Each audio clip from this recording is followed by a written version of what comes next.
வணக்கம் மக்களே. நம்ம தளபதி அவர்கள் பார்த்தீங்கன்னா ஒரு நிகழ்ச்சியில் சொல்லியிருப்பாங்க. அதாவது யாருமே ஓட்டுக்கு காசு வாங்கிட்டு ஓட்டு போடாதீங்க. இப்போ ஒரு ஓட்டுக்கு காசு தராங்கன்னா இதுக்கு முன்னாடி அவங்க எவ்வளோ சம்பாரிச்சிருப்பாங்க, அதே மாதிரி இன்னும் சம்பாதிக்கிறதுக்கோசரம் தான் அவங்களுக்கு ஓட்டு போட சொல்லி காசு கொடுக்குறாங்கன்னு சொல்லியிருப்பார்.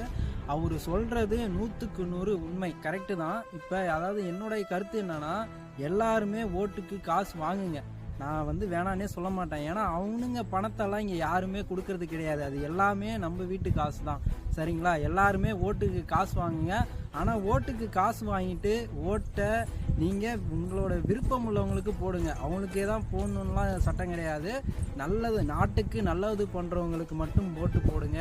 ஏன்னா இங்கே பார்த்தீங்கன்னா எல்லாமே அழிஞ்சிக்கிட்டு இருக்கு. இயற்கையிலேருந்து எல்லாத்தையுமே அழிச்சிக்கிட்டு இருக்காங்க. நல்லது செய்கிறவங்களா பார்த்து ஓட்டு போடுங்க. நமக்கோசரம் இல்லைனாலும் நம்ம வருங்கால தலைமுறைகளுக்கோசரம் ஓட்டு போடுங்க.